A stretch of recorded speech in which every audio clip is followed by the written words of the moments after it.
Well, we have time for a few questions. Do we have anybody? All right. So, start here. If there's no business, how do people get goods and services? Well, right. I mean, like, they may not, right? I mean, like, there are certainly collapse scenarios in which everything collapses, right? And that's also, we've seen examples of that from history as well. I mean, I don't think it's like alarmist, or I'm not like, encouraging anyone to go build a bunker in Wyoming or anything, but, societal collapse is certainly not something that is outside the realm of human experience. We've seen total catastrophic social collapse before, and the fact that we've got cars and computers and the internet now doesn't seem to suggest to me that we're any more immune from it now than we ever were, right? So, yeah, I mean, like, and like, there's also lots of scenarios under which people get less and less and less goods and services, right? And we figure out how to tell ourselves that we're all okay with that, and it just gets worse and worse, and we feel less and less happy with our culture. And it's like, again, it's already sort of happening. I mean, we hear all the time this discussion about the disparity between the haves and the have-nots and how it's growing, in a significant way. And there's a great deal of animus and anxiety and cultural malaise, I think, that is born of just that. Whether you can make a macroeconomic case or not for why it is or isn't okay that the 0.1% is growing exponentially wealthier than everyone else, is irrelevant to the question of whether the 99% hate it, right? If they hate it, they hate it, You're kind of hitting on my question a bit. Having served for 20 years as a public company CEO, I'm familiar with the challenges that the CEO has with shareholders, employees, and customers, juggling those. And it seems like today with public companies, there's so much pressure to deliver every cent to the shareholder. And to that 1%, as Elliot's alluding to, they seem more greedy for every cent also. I mean, it seems like they're less caring about social causes, employee causes. I mean, they want as much delivered to the bottom line as possible. So how does this discussion occur? And I think it's a great one in terms of being more human. How does it occur with the 1%? One of the, I'm an ex-Dell guy, right? So I saw what happened recently in our company going private, which I thought should have happened a long time ago. When you look at, I love to debate Wall Street, and why is it good to force you to be the best you can be every quarter? Is that the best for you, or is it best for your customers?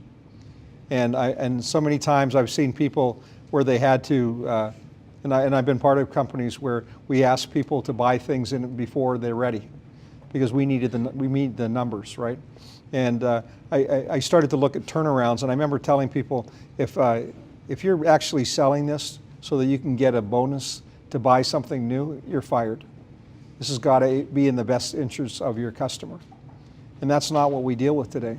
And when you look at business based on relationships, what really honors a relationship, what doesn't, you're going to find the companies that actually are really good about relationships and really care are probably ones that are going to say, I wish I wasn't public, because that actually stops me from being the best I can be. And I can tell you, I say something a lot that I always get not criticized for, but people don't understand. When I say that innovation, when it goes too far, becomes fraud. And we're all selling something that doesn't exist because we want somebody to buy it, and we're asking investors to invest in it, and it may never be real. That's all a big part of what we're dealing with today. And I wish people could get real and say what's in the best interest of us, each of us, because you've obviously done very well, and the market, you must have been part of something very significant. It's a good business that obviously was needed, and I thank you for that. I wish that was not the case. There's a lot of businesses that I wish that just would go out of business. So. Well, and I think that it is the case that the majority of humanity doesn't have a problem with this question. They don't wonder whether or not business can or could or should do more to make the world a better place. They act in opposition to that sense because it seems like wisdom to do what the system politically expects of them, right?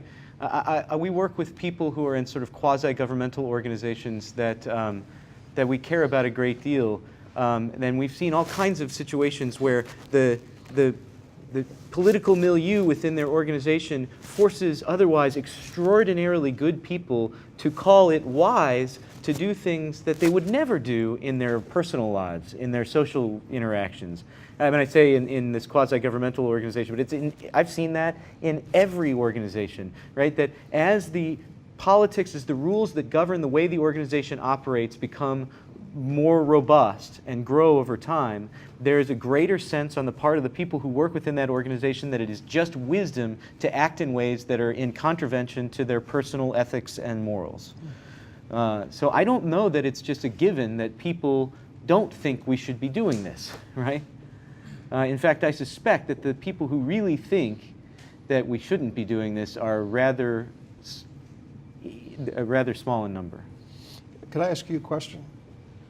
In your company, if I asked you to say, if your company was a person, who would that person be? Probably be. We were a bank, and we'd probably be the guy from Mr. Smith Goes to, is it what, the Willie Loman? No, not Willie Loman. That's not it. That's the friendly banker from that 1950s film, Mr. Potter. That's Yeah. it. Yeah. But you're saying that the age of the average person, who was that? If you looked at everybody and you had one person would kind of describe who that business was, you're saying that's that person? I mean, Okay. yeah, I would say so. Okay. When you ask communities or countries, I asked this about Bangladesh. If your country was a person, who would it be? And it took them a year, and they came back and said a 24-year-old male named Muhammad, who's a Muslim, who's highly educated and did not want to leave home. So now we understand the country a little bit better. When we asked this of Morocco, they said it's a woman who's 33 years old that wants to stay home and have babies. So that's the majority. Then you understand why they have to bring people from the outside to work. It makes sense in regards to if you can't go create a business in Morocco thinking you're going to get workers because they're not there. But if you want to go set up a store to sell, they're there. It's very interesting to understand the world. Very interesting. It's very interesting looking at it. So. We have time for one more question. Yes. Elliot, your last comment kind of touched on my question, I think, but I'm curious on your reflections on what the scale of business has to do with the ability to be human in the best sense.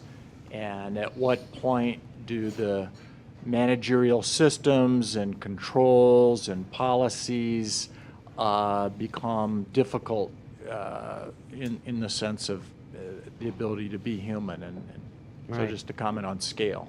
What I think is so interesting about human beings is that we are constructed using the same stuff that everything else in the natural world is constructed from, and using the same models and systems, right? So if you look at the way that a forest grows or the way that a slime mold grows or something like that, it's really not profoundly different than the way that the human phenotype comes to fruition or whatever, right? Now, out of that emerges an intelligence, a self-reflection that allows us to look at the world around us and make meta-analyses of it, right? But nowhere along the way in there was a top-down hierarchy, controlled, system. And yet it's clearly a scalable system, right? Clearly it works to scale. And so I think your question is just as poignant as it could be, and it's the one that I immediately puzzled over from the beginning, right? Because I think the great benefit to humanity of the Industrial Revolution was scale, right? That suddenly people who otherwise didn't have access had access. And whether that's just to some want or whether it be to a need, it did it for all those things, but it came at a great cost, obviously. We know what that cost is, and it's reached a point of some profound diminishing returns. But, so I think, yes, the challenge of making business more human is in part a question of scale, and I think we have to look to the natural world. I'm very heavily influenced by the work of the social capital theory people and the cognitive science people like Douglas Hofstadter, who have developed models that are scalable, but that are based on biology. So it can scale up very big, and it can act in an intelligent way, just like we do. I mean, if we are able to act intelligently, and we don't operate according to any of the principles that we use to build, say, a business or a computer, then why do we assume that the only way to build an organization is the way that we build a computer, right?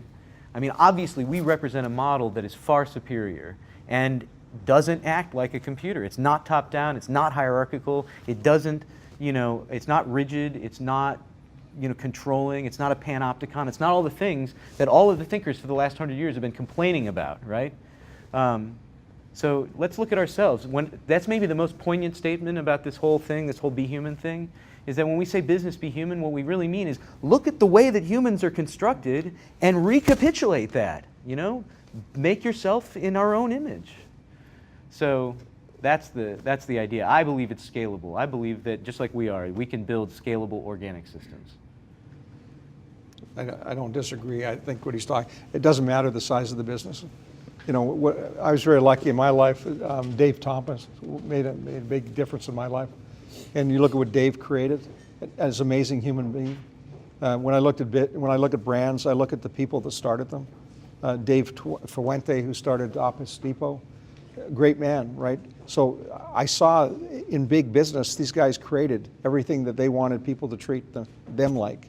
And I remember a friend of mine told me years ago, you can tell when a business is big, and even a big business can stay small. He said, if it's big, people will start talking about their own divisions, you know, their own little things. And even a big company can be small if people talk about the company. That's it. And I remember during the days of Dell, we all talked about Dell. Now it's talking about the, you know, this division, this. You can see why it's hurting. So. Good.